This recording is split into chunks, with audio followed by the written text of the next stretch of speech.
Assalamualaikum warahmatullahi wabarakatuh. Nama saya Krima Afrianisa. Di sini saya akan menjelaskan materi tentang usaha-usaha untuk membangkitkan motivasi. Sebelum memasuki materi tersebut, mari kita ketahui dulu apa pengertian dari motivasi. Motivasi merupakan suatu dorongan yang membuat orang bertindak atau berperilaku dengan cara-cara motivasi yang mengacu pada sebab munculnya sebuah perilaku, seperti faktor-faktor yang mendorong seseorang untuk melakukan atau tidak melakukan sesuatu. Motivasi orang tergantung pada kekuatan motifnya. Motif yang dimaksud pada uraian ini adalah keinginan, dorongan, atau gerakan hati dalam diri individu.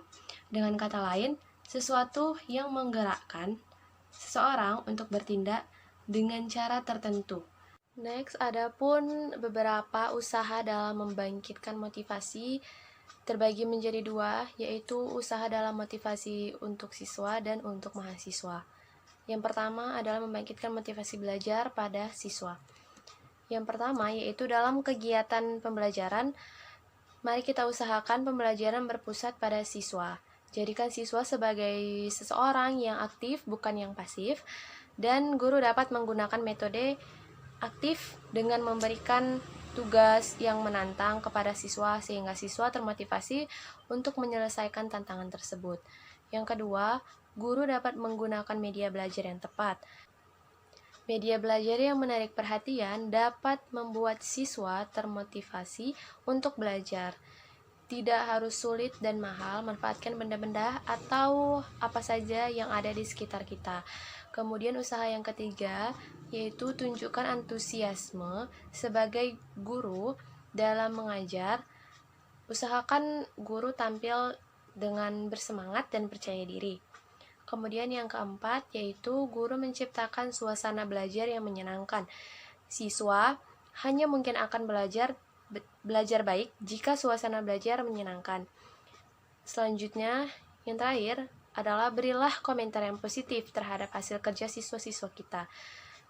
Paling tidak kita berikan komentar positif kepada seorang siswa seperti kata-kata bagus, teruskan usahamu, ataupun kerjaanmu hebat, ataupun kamu hebat. Selanjutnya yang kedua adalah motivasi belajar terhadap mahasiswa. Yang pertama yaitu menetapkan target yang ingin dicapai. Penting untuk kita menargetkan atau menulis target apa aja yang ingin dicapai dari proses belajar. Tulisnya di dalam buku atau buat dream board dan pasang di tempat-tempat yang strategis yang selalu terlihat oleh kita. Nah, dengan begitu apa yang menjadi target akan selalu teringat, terproses menjadi data dalam alam bawah sadar dan akan terus termotivasi dan meningkatkan belajar. Kemudian yang kedua yaitu mengatur waktu belajar. Sebenarnya otak manusia tidak bisa dipaksa untuk terus-menerus bekerja. Ada kalanya kita perlu istirahat supaya kita kembali menjadi segar. Maka kenalilah dulu waktu yang paling maksimal untuk otak biar bisa diajak untuk belajar agar materi yang dipelajari bisa dengan baik diserap dan disimpan. Jangan sampai memaksakan untuk tetap belajar, apalagi membaca dan menghafal ketika otak kita telah lelah. Pagi hari adalah waktu yang paling efektif untuk belajar antara pukul 7 sampai pukul 11. Pada pagi hari, otak kita sedang dalam kondisi yang segar dan prima. Sampai jam 2 siang adalah saat yang tepat untuk belajar dan bekerja lebih keras, karena otak kita juga masih segar dan masih fresh. Kemudian, usaha yang ketiga dalam motivasi belajar untuk mahasiswa adalah bergaul dengan teman yang rajin belajar. Mahasiswa adalah makhluk sosial yang butuh bergaul dan menjalin pertemanan. Namun dalam kehidupannya tentu banyak sekali karakter teman yang akan kita temui, baik itu yang buruk maupun yang baik. Pergaulan sangat mempengaruhi karakter seseorang. Sedikit banyaknya apa yang dilakukan oleh teman kita lama-kelamaan mungkin akan menular kepada diri kita sendiri. Maka berteman dengan orang-orang yang rajin belajarlah agar kita dapat tetap semangat dalam belajar. Teman-teman yang seperti ini akan mengingatkan kita untuk memberikan masukan ketika semangat dan motivasi kita itu mulai menurun. Selanjutnya, usaha yang keempat yaitu suasana kuliah yang kondusif. Meningkatkan motivasi belajar mahasiswa tidak hanya tuntutan untuk mahasiswa itu sendiri, tetapi juga harus ada peran dari dosen.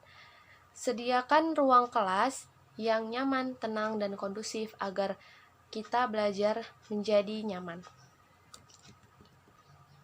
Suasana kelas yang ideal seperti itu akan meningkatkan semangat belajar kepada para mahasiswa, didukung dengan cara mengajar para dosen, sehingga dapat membuat mahasiswa menjadi lebih semangat dan menjadi lebih paham atas apa yang telah diberikan oleh dosen. Usaha yang kelima yaitu tugas yang proporsional. Menarik minat mahasiswa terhadap perkuliahan bisa dilakukan dengan memberikan tugas yang proporsional. Setiap mata kuliah pastinya mempunyai materi pendukung sebagai unsur penilaian. Tugas kuliah salah satunya. Dosen atau tenaga pengajar bisa memberikan tugas agar mahasiswa tetap bisa belajar di luar jam kuliah. Kemudian selanjutnya yaitu ujian yang berkala. Setiap mata kuliah terdiri dari beberapa bab materi yang disampaikan dalam satu semester. Jadi memberikan ujian pada setiap bab dapat meningkatkan motivasi belajar para mahasiswa. Ujian dianggap sebagai elemen penting dalam penilaian semester, sehingga dapat memaksimalkan untuk menghadapi ujian agar mendapat nilai yang bagus, sehingga mahasiswa akan berusaha semaksimal mungkin untuk belajar agar mendapatkan nilai yang terbaik. Selanjutnya yaitu kelompok belajar. Membentuk kelompok belajar penting untuk menjaga motivasi dan semangat mahasiswa dalam belajar.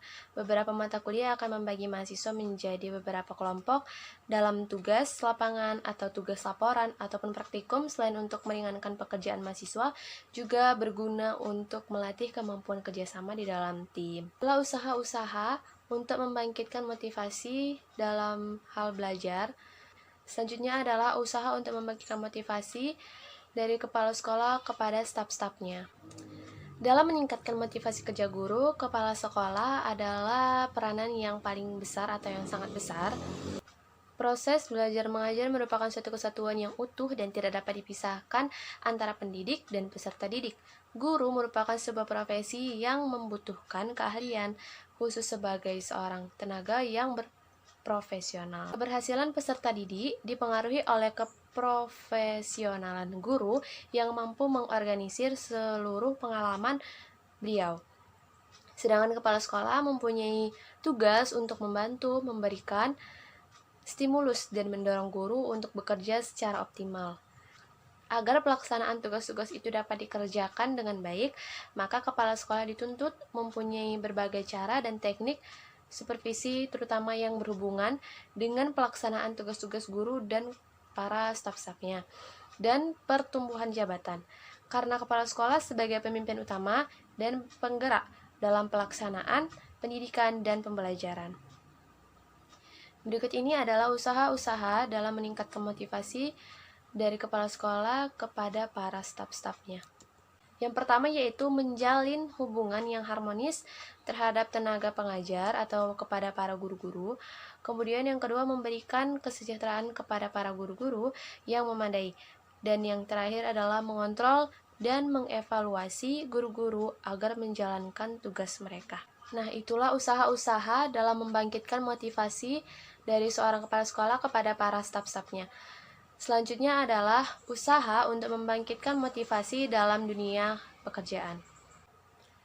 Motivasi pada dasarnya adalah kondisi mental yang mendorong dilakukannya suatu tindakan atau action atau aktivitas dan memberikan kekuatan ataupun energi yang mengaruh kepada pencapaian kebutuhan, memberi kepuasan, atau mengurangi ketidakseimbangan.